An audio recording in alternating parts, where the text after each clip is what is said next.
Hello again, everybody. This is the last module internalization video that you will have to watch from me, so I'm sure we're all equally excited about that.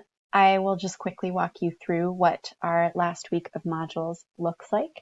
Like I mentioned in the last video, this is kind of like an easing of workload, hopefully for teachers and for students, since at least in my experience, my work completion has been pretty low. As we can see here, the theme and goal of week 7, module 17 for May 19th is to go over el verbo haber, okay?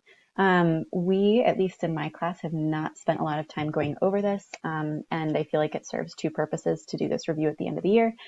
First of all, I know early on in Spanish 3 students are going to be learning el perfecto, el presente perfecto, which requires the use of haber, and I feel like it's just one of those things that has kind of been overlooked in our curriculum, but is actually super useful in terms of communication skills, writing, all of those things.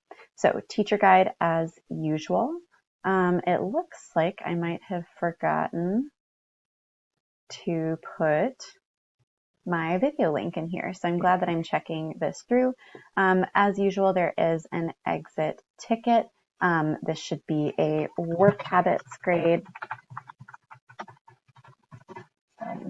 Checking my own work here. Should be a work habits grade.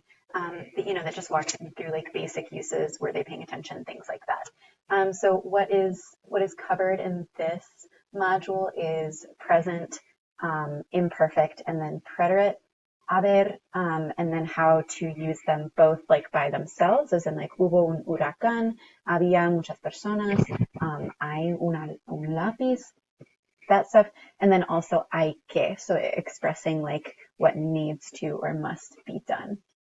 There is a key here to one of the practice portions of the class packet that, again, as we've talked about before, should be posted at your discretion, but it is there to give to students if you so choose.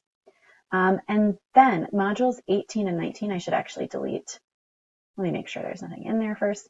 I should delete module 19 because students are going to have the opportunity to sort of choose their own adventure, which I've not copied stuff over here yet. So let me go and show you here. So the idea is that students, I picked 3 topics that I thought would be high leverage moving into Spanish 3, since this will be their last work of the year. And they can choose for themselves which camino they want to take. So we have listening comprehension, reading, and I should fix this. It's not reading and summarizing, it's reading and responding to questions, and then some writing in the present tense. And all of this is based, like anecdotally on feedback that I've received from, Spanish 3 teachers at GVR and then across the network in terms of like what is highest leverage and what gaps teachers see moving into junior year Spanish. And the nice thing about this is that students will still have access to it. So they are only going to choose one of the 3 caminos for their, both for modules 18 and 19. But they will still have access to this packet. And so if they decide later, which I'm sure they all will, that they want to study more Spanish over the summer, they can go back and say, oh, here's all this extra listening practice. Here are things I should think about when I'm doing reading comprehension, etc. So that is about that.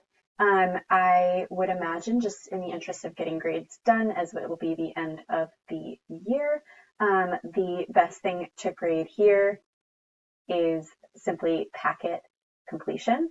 So there's no exit ticket. It'll be a work habits grade just to get it in there for students. But it's pretty self-explanatory.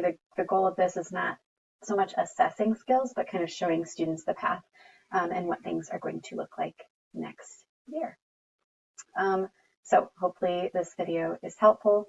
It's pretty easy this week. Hopefully it's not too stressful to get this all posted and get completion graded and whatnot, because we have the one exit ticket and Elastic, and then simply completion of one of the 3 caminos in the Choose Your Own Adventure class packet. Okay?